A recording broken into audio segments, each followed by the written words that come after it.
স্বরাষ্ট্র উপদেষ্টা সাহেব আছে, উনি যেদিন সংবাদ সম্মেলন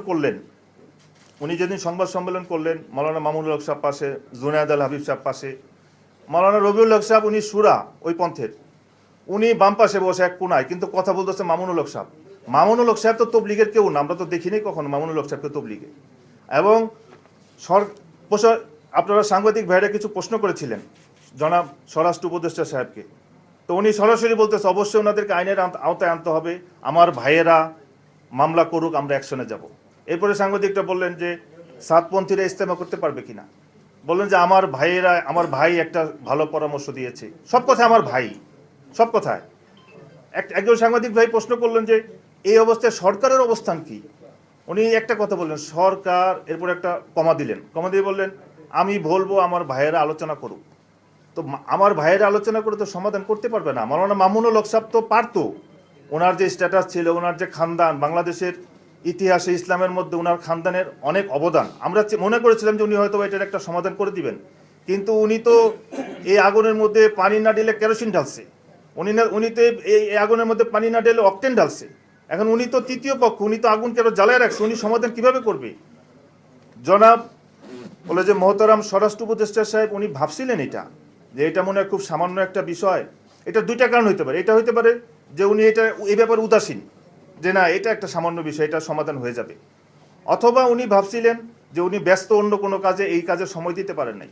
কিন্তু এত বড় সংঘর্ষ, এত বড় মজমা আসতেছে, প্রায় 3 লক্ষ মজমা, এটা জনাব স্বরাষ্ট্র উপদেষ্টা সাহেব আগে থেকেই জানতেন।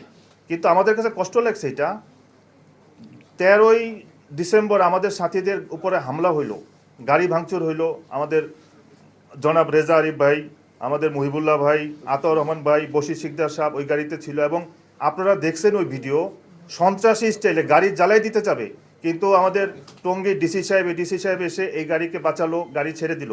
আমাদের বশির সিকদার সাহেব মারাত্মকভাবে আহত হলো। আমরা মামলা করলাম 15 জনের নামে, এই পর্যন্ত একজনও অ্যারেস্ট হয় নাই। আমরা মামলার এই ব্যাপারে কোনো অ্যাকশনও দেখি নাই। কিন্তু যখন এই 18 তারিখ ঘটনা ঘটলো, তো আমরা মামলা করতে গেলাম, আমাদের এক সাথী মারা গেছে বেলাল ভাই, আমরা মামলা করতে গেলাম, আমাদের মামলা নিল না।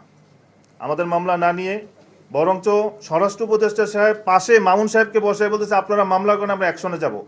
ওই দিন রাতেই মামলা হলো, আমাদের শীর্ষস্থানীয় মুরব্বীদের নামে মামলা করা হইলো, এবং মুফতি মুয়াজ বিন নূর অ্যাকশনও অ্যারেস্ট হয়ে গেল এবং ওনাকে রিমান্ডও দেওয়া হইলো।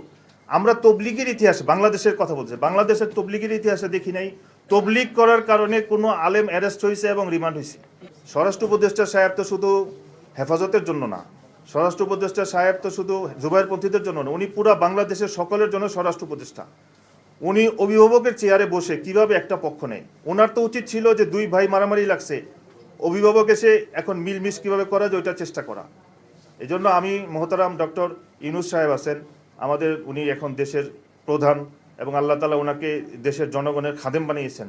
আমি ওনার কাছে দরখাস্ত এবং গুজারিশ এইটা, যা আপনি যে ডিপার্টমেন্টকে দায়িত্ব দিয়েছেন ওনারা এটা ওনারা পারবে না, কারণ ওনারা একটা পক্ষ নিয়ে নিচ্ছে।